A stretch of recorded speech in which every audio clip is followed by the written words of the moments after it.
Bonjour, très heureux de vous retrouver pour partager comme chaque semaine le regard de la presse internationale sur une semaine d'actualité. Regard de monsieur Alberto Toscano. Bonjour Alberto. Bonjour. Regard de monsieur Philippe Turle. Bonjour Philippe. Hello Christophe. Autre regard, celui de monsieur Mustapha Tossa. Bonjour Mustapha. Bonjour Christophe. Et le regard, le sourire même de Delphine de Vitte. Bonjour Delphine. Bonjour Christophe.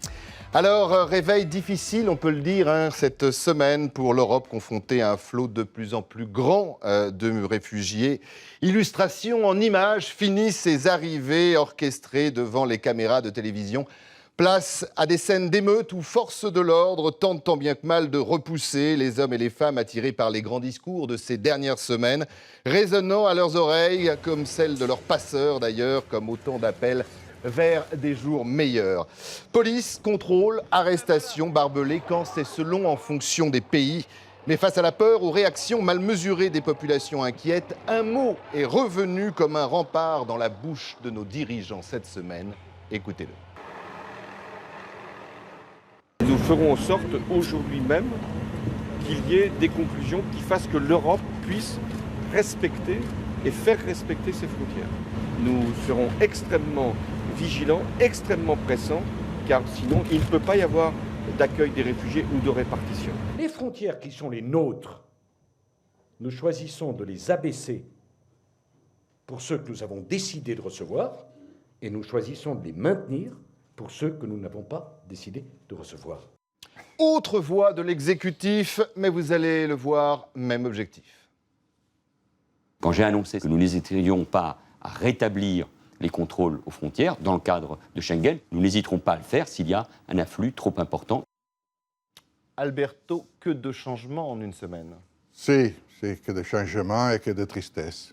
Parce qu'on assiste, à mon sens, à une course-poursuite de positions populistes et les partis traditionnels, les partis démocratiques, les partis qui monopolisent à juste titre le jeu parlementaire, sont sensibles à certains appels populistes, malheureusement.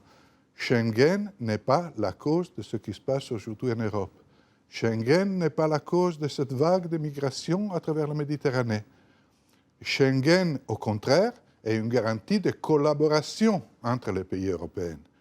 Tuer Schengen, mettre en difficulté Schengen, signifie d'un côté obtenir zéro résultat, parce que les frontières de toute façon sont perméables, et de l'autre côté signifie alimenter la mésentente, le manque de coordination et les risques dans les relations entre pays européens. Donc Schengen n'est pas la cause de ce qui se passe.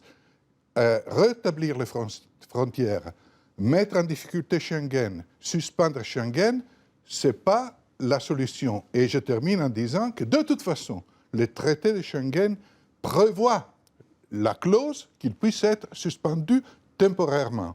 Donc, tous ces discours sur le contrôle aux frontières n'ont aucun sens, aucune raison, sinon celui de lancer un message en direction d'un électorat sensible au discours populiste. Alors, on va y revenir et vous allez voir, mesdames et messieurs, que Alberto voit assez juste. Mais avant, revenons sur les images que l'on a pu voir tout à l'heure. Ces frontières, ces barbelés, ces camps, ce revirement, Mustapha, des pays européens en une semaine. C'est le travers habituel, on le dénonce assez souvent dans cette émission, de nos politiques. Ils s'emballent, rien n'est mesuré, et quand la réalité arrive, il faut bien souvent faire machine arrière. Non, Christophe, je crois que ces images et ces scènes dramatiques à la frontière d'un certain nombre de pays européens, même au cœur de Paris, quand il y a eu démantèlement de quelques tentes, je crois que c'était prévisible à partir du moment où la proposition franco-allemande de répartir de manière équitable et obligatoire les quotas a échoué et que les pays du Balkan ont refusé ce projet. Donc à partir du moment où on est rentré dans une dynamique, on a enclenché une dynamique qui est une dynamique de crise. Une dynamique de crise où on va avoir des scènes d'émeutes, des scènes de violence et donc forcément des prises de position parce que ce que ne dit pas aussi Alberto, c'est que les prises de position à l'égard des frontières de Schengen, et ne le font pas de plein gré. Ils le font pour répondre à une inquiétude qui est dans l'opinion européenne de voir ces réfugiés partir à l'assaut de la citadelle Europe et parvenir à y entrer, donc avec tous les dangers que ça peut provoquer sur les équilibres sociaux et sécurité. Donc c'est un coup dur pour l'Europe, c'est un coup dur pour Schengen et c'est un coup dur pour la direction de l'Europe. Les responsables politiques de l'Europe actuellement sont dans un défi majeur, celui de trouver la réponse la plus adéquate pour gérer cette crise. Vous avez raison, et on a ce sentiment qu'à chaque fois que l'Europe est quelque part confrontée à un problème grave, on l'a vu de façon économique, mais là, sur les migrants, eh bien, il y a quasi automatiquement une fracture. Mais parce qu'il n'y a pas d'Europe. Vous parlez de crise, mais l'Europe, justement, était censée gérer ce type de situation. On a un Parlement, on a une Commission européenne, on a des personnes qui sont là pour justement répondre au niveau européen, c'est-à-dire au nom de tous les pays membres de cette union. Là, on est en pleine pagaille parce que justement, l'Europe n'est pas là. C'est-à-dire qu'on a construit une Europe comptable et on se réveille depuis quelques années d'ailleurs. On n'est pas les premiers à le dire et à le constater, mais on a créé une Europe économique. On a créé l'euro, on a mis la charrue avant les bœufs, on a mis des dispositifs en place et on n'a pas pensé à l'humain. On n'a pas pensé. Alors, en effet, il y a Schengen et je suis tout à fait d'accord avec ce que disait Alberto. C'est le sage qui montre la lune. L'idiot regarde le doigt.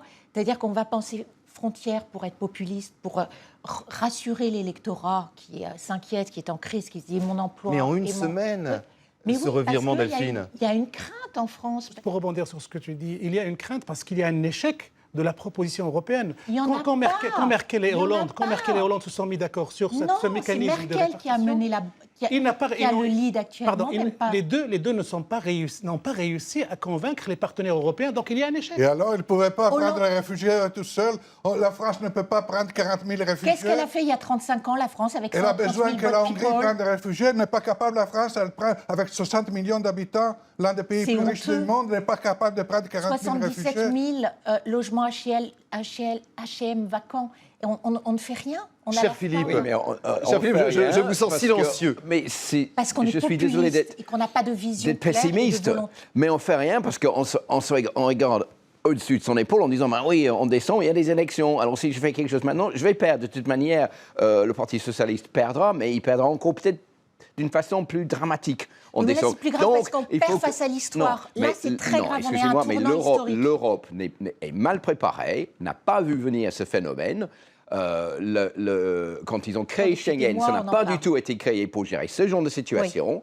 Et donc, la chose qu'il faudrait changer en premier, je dis que Schengen, il faut le laisser, parce que si on n'a pas Schengen, c'est foutu, l'Europe est foutue. Donc, il faut laisser Schengen. Mais ce qu'il faudrait faire en premier, c'est de revoir les accords de Dublin. Parce que s'il faut chaque fois que le migrant demande dans le pays où il arrive l'asile politique, eh bien, évidemment, on voit que l'Hongrie, avec une position que je condamne d'ailleurs, et je trouve que l'Hongrie ne joue pas du tout le jeu. Et ce qui me fait encore plus peur, c'est que je vois ce que l'Hongrie a fait cette semaine, d'autres pays de l'Union européenne vont peut-être le faire dans la filée. Parce qu'ils vont dire, l'Hongrie a fermé toutes les frontières, on ne peut pas accepter les migrants, et ils ont qu'à les voir ailleurs. Et donc, c'est un enchaînement de choses. Et ça, c'est gravissime. Ce qu'il faut faire, c'est changer les accords de Dublin pour laisser rentrer ces personnes pour aller où ils veulent, à savoir en Allemagne, en Suède. Mais avant de les faire rentrer, il faut descendre des hotspots, comme on l'a dit, aux frontières de Schengen, pour pouvoir, ne serait-ce que les recenser, savoir qui fait quoi. Et après, voir où vous voulez aller. De toute manière,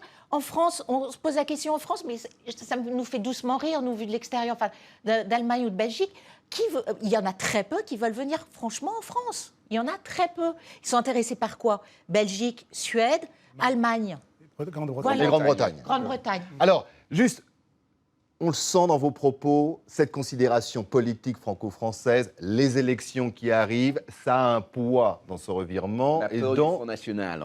Et la peur du Front National. Alors, on donne des voix au Front National. Avant de continuer, je vous propose d'écouter ça.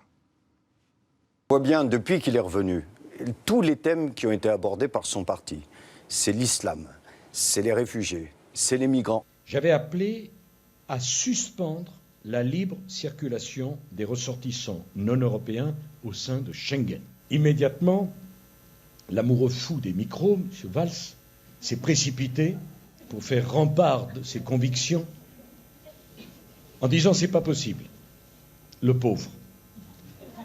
8 jours après, les 2 tiers des pays européens faisaient ce que je demandais. En termes de volte-face, il s'y connaît. Il a tout dit pour essayer de séduire l'extrême droite. Je ne comprends pas très bien quelle est la politique de la France. Au mois de juin, le président de la République refuse 10 000 migrants, le quota imposé par Bruxelles. Au mois de septembre, il en accepte 24 000. Et il y en a marre de ces querelles de sommet. La question qui est posée aujourd'hui, c'est face à cette montée du Front National et cette droite qui se droitise, que l'ensemble de la gauche se rassemble. François Hollande est à la traîne d'Angela Merkel et il est très largement dans l'improvisation. Mustapha, voilà en résumé peut-être l'explication politique, droite et gauche d'ailleurs, de ces frontières qui sont apparues cette semaine. Moi, je crois que je réagis, je rebondis sur l'attitude de Nicolas Sarkozy. Nicolas Sarkozy, après avoir, pour moi, raté son retour politique, la preuve, on lui dispute le leadership des Républicains à travers des primaires. Après avoir raté ce retour, il est en train d'exploiter, de courir derrière le Front National, de ne pas le laisser le monopole de la défense des frontières françaises et d'essayer de profiter de l'éventuel échec de François Hollande à gérer cette crise. Donc ce sont 2 éléments qui, pour Nicolas Sarkozy, vont lui permettre de se remettre en selle et d'apparaître aux yeux des Français comme l'homme capable d'avoir les solutions adéquates pour gérer cette grande crise, une crise inédite dans la société française. Alberto et Philippe. Mais qu'est-ce que ça veut dire, défendre les frontières? Faire un mur, parce que la frontière est la frontière italienne, pardon. Ce n'est pas la frontière avec la Belgique et l'Allemagne, hein, qu'il veut réintroduire les contrôles. C'est la frontière italienne. Qu'est-ce qu'il veut faire? Un mur sur les Alpes, comme l'a fait Orbán en Hongrie et avec la Serbie? C'est absurde. Les immigrés clandestins passeront de toute façon. Hein? Même pas Mussolini n'a pu bloquer complètement la frontière franco-italienne. Ils passeront de toute façon. Cette méfiance, par contre, produira, si elle se matérialiser, et j'espère qu'elle ne va pas se matérialiser, cette méfiance la méfiance ou la peur de l'autre amènerait les Italiens et les Grecs à moins d'enthousiasme dans la réalisation des centres de contrôle célèbres hotspots. Dans les hotspots, on les fait. On le fait. Si il y a une atmosphère de collaboration, si on commence par fermer des frontières, alors adieu les hotspots, adieu le contrôle, et on arrivera au résultat d'encourager la clandestinité dans l'immigration. Ça va exacerber, si on remonte les frontières, ça va exacerber la situation qu'on voit actuellement à l'extérieur de la Hongrie. Oui, mais vous l'avez bien compris, cher Philippe, vous l'avez bien compris dans ce que vous venez d'entendre. Il y a quand même, dans ce revirement, dans ces mots, la sémantique est importante, une grosse considération politique. Excusez-moi, mais moi je pense que les classes politiques en France ne savent pas ce qu'ils veulent. Je pense que Nicolas Sarkozy est tiraillé entre le Front National auquel il faut qu'il fasse face, qui ne veut aucun immigré en France, rien, on n'accepte personne, entre la droite qui ne sait pas trop ce qu'ils veulent, parce qu'il y a ceux qui veulent certaines choses et ceux qui veulent d'autres, entre la position de Fillon, la position d'Nkaïem, la position de Xavier Bertrand et autres, et la position de Nicolas Sarkozy. Et ensuite, une sorte d'humanité qu'il faut avoir, parce qu'on est en France, il faut quand même accepter les gens. Mais ce qu'il propose n'est pas très clair. Et quant à créer ces centres qui traitent les immigrés, les migrants à l'extérieur de l'Union européenne, eh bien bonjour, je ne sais pas comment on va faire ça dans des pays qui sont des pays indépendants, pour qu'ils acceptent qu'on crée des centres pour traiter les migrants avant qu'ils rentrent dans le zone Schengen. On se retrouve dans quelques instants. On va laisser place au journal sur la chaîne Info. Le FN est dans les prés. Cours-y vite, c'est en deuxième partie.